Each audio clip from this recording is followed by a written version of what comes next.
نحمدہ و نصلی علی رسولہ الکریم۔ واقعہ قرطاس کی اصل حقیقت اور حضرت عمر فاروق رضی اللہ تعالی عنہ۔ عام طور پر سیدنا حضرت عمر فاروق پر یہ اعتراض کیا جاتا ہے کہ جب رسول اللہ صلی اللہ علیہ وسلم مرض الوفات میں تھے اور آپ کی مجلس میں اصحابہ اکرام کی ایک بھاری جماعت موجود تھی، آپ نے فرمایا لاؤ قلم دوات اور کاغذ کہ میں تمہیں ایک چیز لکھ دوں تاکہ تم پھر کبھی بھی گمراہی میں مبتلا نہ ہو جانا۔ حضرت عمر نے روک دیا، ذرا اس کی حقیقت ملاحظہ فرمائیں کہ اصل حقیقت کیا ہے۔ صحیح بخاری میں یہ روایت سیدنا ابن عباس رضی اللہ تعالیٰ عنہ سے 7 مقامات پر مذکور ہے۔ جب رسول اللہ صلی اللہ علیہ وسلم پر مرض کی شدت ہوئی تو آپ نے فرمایا لاؤ مجھے کاغذ دوات کہ میں تمہیں ایک نوشت لکھ دوں تاکہ تم میرے بعد گمراہ نہ ہو جاؤ۔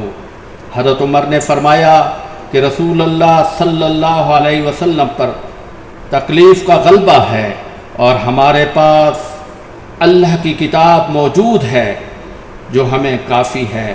انہی الفاظ کے لگ بھگ صحیح مسلم جلد 3 صفحہ 1357 میں مذکور ہے۔ سیدنا عمر رضی اللہ تعالیٰ عنہ نے رسول اللہ صلی اللہ علیہ وسلم کی ہمدردی اور خیر خواہی کے طور پر غلبۃ الوجہ فرمایا۔ اسی طرح حدیث شریف میں ہے فقالوا ما شئنا اہاجرا استفہموا کے الفاظ ہیں، یعنی حاضرین نے کہا کہ آپ کا کیا حال ہے، کیا آپ جدائی اختیار کر رہے ہیں، آپ سے دریافت کرو۔ یعنی یہ الفاظ کہنے والے دوسرے لوگ ہیں، کہیں بھی حدیث شریف میں قال عمر نہیں ہے۔ حدیث شریف میں لفظ فقالوا جمع کا صیغہ ہے، یعنی دوسرے لوگوں نے کہا۔ ان الفاظ کو حضرت عمر رضی اللہ تعالیٰ عنہ پر تھوپنا اور اس کے معنی غلط لینا اور لفظ حاجرہ کے معنی جدائی اور فراق کے ہیں، ان الفاظ کے معنی ہذیان اور بیہودگی کے لینا، اور پھر حدیث شریف میں حمزہ استفہام ہے، یعنی کیا آپ جدا ہو رہے ہیں، ذرا معلوم تو کرو، بدل دینا دیانت امانت کے خلاف ہے۔ اور دوسری بات یہ ہے کہ رسول کریم صلی اللہ علیہ وسلم نے کاغذ اور قلم دوات کا جو مطالبہ کیا تھا وہ وحی پر مبنی نہ تھا بلکہ ذاتی رائے اور اجتہاد تھا، کیونکہ یہ مطالبہ جمعرات کے دن کیا گیا تھا۔ یوم الخمیس کے الفاظ بخاری شریف میں ہیں، کتاب الجہاد والسیر، کتاب صحیح مسلم جلد 3 صفحہ 1257 میں موجود ہے، اور آپ کی وفات اس کے 5 دن بعد بروز سوموار ہوئی۔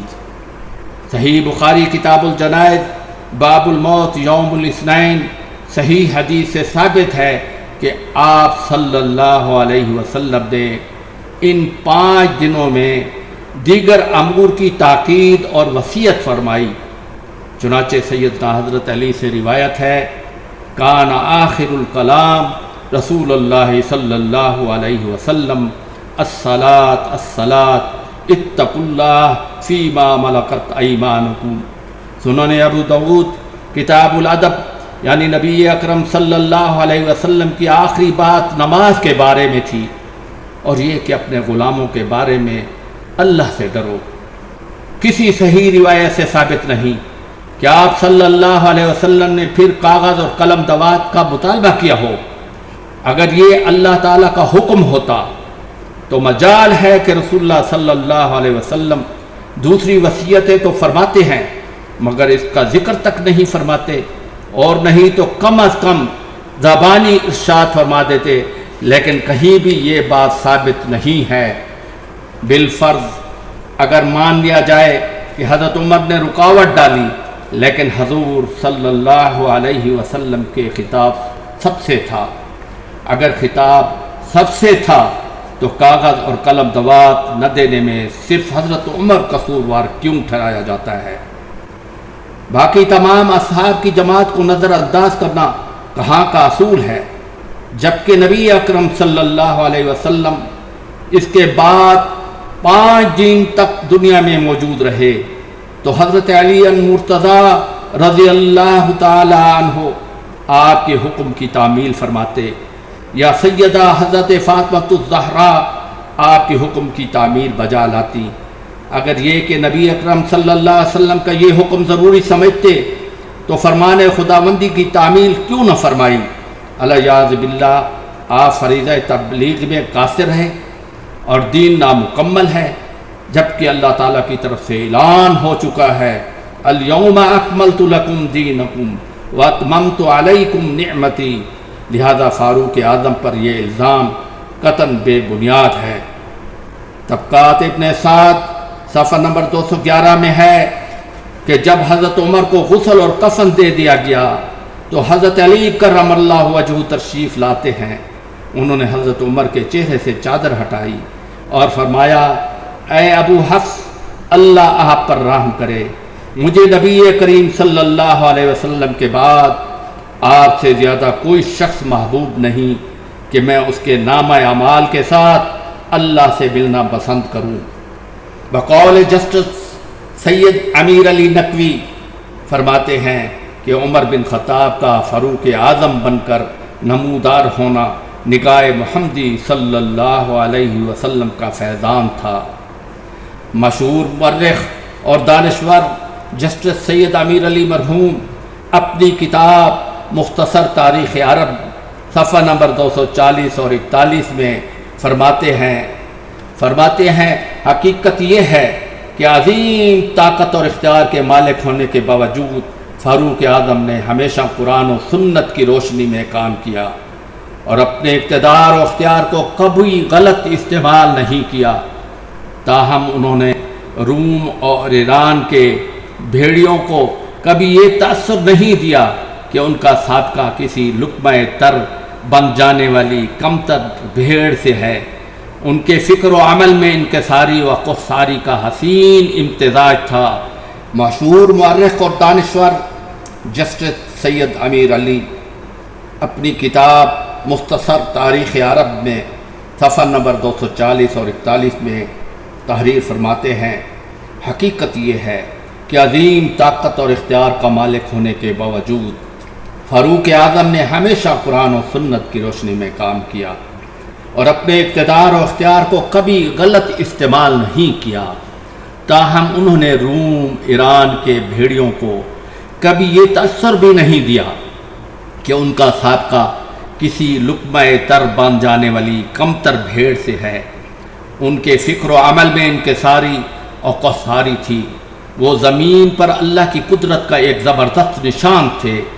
اسلام کو جیسی شوکت و تمکین ان کے عہد میں حاصل ہوئی پھر کبھی حاصل نہ ہو سکی۔ اسلام کی تاریخ میں عمر بن خطاب کا فاروق اعظم بن کر نمودار ہونا در حقیقت دعا و نگاہ محمدی صلی اللہ علیہ وسلم کا فیضان تھا۔ اللہ نے حضرت عمر کو پیغمبری نہیں دی لیکن پیغمبرانہ اوصاف سے ضرور نوازا۔ ان کی ہماگیری، مثالی شخصیت مسلمانوں کے لیے نمونہ اور راہ نجات ہے۔ کاش کہ ہم مسلمانوں نے حضرت عمر رضی اللہ تعالیٰ عنہ کی عظمت، ان کی شان کو سمجھا ہوتا، جس کی گوناگون کمالات و اوصاف کا احاطہ کرنا مشکل معلوم ہوتا ہے۔ سیدنا حضرت عمر اور سیدنا حضرت علی کرم اللہ وجہہ میں باہمی اعتماد و یگانت پر تبصرہ کرتے ہوئے فقہ جعفر کی مستند کتاب فروغ کافی میں جلد 2 صفحہ نمبر 211 میں فرماتے ہیں، جب بیت المقدس کی فتح کے سلسلہ میں آپ نے شام و فلسطین کا سفر فرمایا تو حضرت علی کرم اللہ وجہہ کو مدینہ میں اپنا نائب مقرر کیا۔ انہوں نے تمام فرائض خلافت ادا کیے۔ ابراہیم نخعی کا بیان ہے کہ حضرت عمر نے حضرت علی پر اس قدر اعتماد کیا کہ 2 بڑی ذمہ داریاں یعنی عہدہ قضاء اور جنگی امور کی نظامت و نگرانی مستقل طور پر حضرت علی کرم اللہ وجہہ کو سونپ دی تھی۔ باہمی اعتماد اور یگانت کی انتہا یہ ہے کہ حضرت علی کرم اللہ وجہ نے اپنی بڑی صاحبزادی حضرت ام کلثوم بنت سیدہ فاطمہ الزہرا کا عقد حضرت عمر سے کر دیا تھا، یعنی حضرت عمر داماد سیدنا حضرت علی اور سیدہ فاطمہ الزہرا ہیں۔ یہ سیدنا عمر اور سیدنا علی عنہ کے درمیان محبت کی انتہا ہے۔ وآخر دعوانا ان الحمد للہ رب العالمین۔